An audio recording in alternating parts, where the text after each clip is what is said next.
Ukraine में जंग के बीच दिल्ली में भारत रूस विदेश मंत्रियों की मुलाकात हुई। किसी का पक्ष न लेने पर लावरोव ने भारत की तारीफ की। कहा, दोनों देश पुराने साझेदार हैं।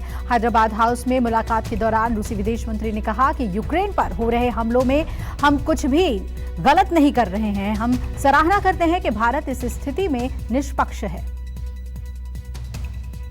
2 साल बाद पीएम मोदी ने छात्रों से सीधी बात की। 9वीं से 12वीं तक के छात्रों के साथ पीएम मोदी ने परीक्षा पर चर्चा की। पीएम मोदी ने छात्रों के परीक्षा के दौरान होने वाले तनाव पर बात की और भविष्य को लेकर चर्चा की और छात्रों को सफलता का मंत्र भी दिया। उन्होंने कहा कि पढ़ाई के साथ जरूरी है आत्मविश्वास। परीक्षा को त्योहार बना दे तो रंग भर जाएंगे। पीएम ने यह भी कहा कि मोटिवेशन का कोई इंजेक्शन नहीं होता है। प्रतियोगिता जीवन की सबसे बड़ी सौगात है। बिना खेले कोई खिल नहीं सकता।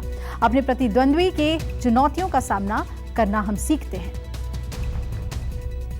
पेट्रोल डीजल में महंगाई के साथ अब गैस भी उबला। 19 केजी वाले कमर्शियल सिलेंडर के दाम 250 रुपए बढ़ गए हैं। दिल्ली में अब 90.2 किलो वाले सिलेंडर की कीमत 2253 रुपए हो चुकी है और 2 महीने में 346 रुपए बढ़े कमर्शियल सिलेंडर के दाम भी। और मुंबई में कमर्शियल सिलेंडर की बात करें तो ये दाम 2205 रुपए, वहीं चेन्नई में 2400 से ज्यादा कीमत पर कमर्शियल सिलेंडर्स बिक रहे हैं। तो सिलेंडर के बढ़े दामों पर सपा ने साधा बीजेपी पर निशाना। ट्वीट कर कहा कि दिन ब दिन ये बढ़ रही है महंगाई की मार और अब की बार बढ़े कमर्शियल सिलेंडर के दाम। सपा के अकाउंट ने लिखा कि महंगाई कम कर जनता को राहत देने के बजाय रोज महंगाई बम फोड़ रही है डबल इंजन भाजपा सरकार। पीएम मोदी के नाम से मिला धमकी भरा ईमेल। एनआईए को मिला एक धमकी भरा ईमेल में पीएम की जान को खतरा बताया गया है। ईमेल में लिखा कि 20 स्लीपर सेल एक्टिव हैं और 20 किलो आरडीएक्स से आतंकी हमले की तैयारी की जा रही है। प्रधानमंत्री मोदी के नाम से मिले धमकी भरे ईमेल की जांच में एजेंसियां जुट गई हैं और धमकी वाला ईमेल एनआईए की मुंबई ब्रांच को भेजा गया है।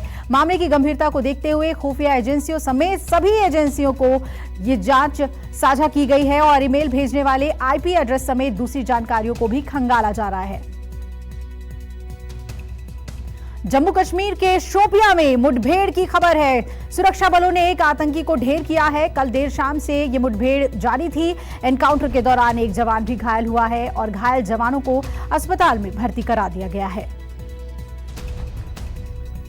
उधर किश्तवाड़ में सेना और पुलिस को एक घर से 20 किलो विस्फोटक और 1,20,000 रुपए नकद बरामद हुआ है। खुफिया सूचना के आधार पर सेना और पुलिस की ज्वाइंट टीम ने छापा मारा था और टीम ने विस्फोटक और सामान को जब्त कर लिया है और घर के मालिक से इस मामले को लेकर पूछताछ की जा रही है। देश में एक बार फिर सक्रिय हुआ कट्टरपंथी संगठन सूफा। चित्तौड़गढ़ पुलिस ने अल सूफा के 3 आतंकियों को पकड़ा है और आतंकियों से पूछताछ करके स्लीपर सेल की तलाश में जुट गई है। कल चित्तौड़गढ़ पुलिस ने आतंकियों के पास से 12 किलो विस्फोटक, टाइमर और बम बनाने की सामग्री बरामद की थी। तीनों आतंकी जयपुर को दहलाने की साजिश रच रहे थे। अब से थोड़ी देर में नेपाल के पीएम शेर बहादुर देउबा बीजेपी मुख्यालय पहुंचकर जेपी नड्डा से मुलाकात करने वाले हैं। पदभार संभालने के बाद देउबा का यह पहला विदेशी दौरा है। 3 दिवसीय दौरे पर भारत पहुंचे नेपाल के पीएम शेर बहादुर देउबा पीएम मोदी से भी मुलाकात करेंगे और देउबा का यह भारत दौरा कई मायनों में अहम माना जा रहा है। यूपी में पेपर लीक घोटाले में पत्रकार की गिरफ्तारी का आज विरोध प्रदर्शन किया जा रहा है। यूपी में 12वीं के पेपर लीक मामले में पुलिस ने पत्रकार दिग्विजय सिंह और उनके 2 साथियों अजीत ओझा और मनोज गुप्ता को गिरफ्तार किया था। खबरों की माने तो पत्रकार दिग्विजय सिंह ने ही यूपी बोर्ड के 12वीं के अंग्रेजी के पेपर लीक का खुलासा किया था, लेकिन आरोप है कि सच्चाई सामने लाने के बावजूद पुलिस ने पत्रकार को ही गिरफ्तार कर लिया।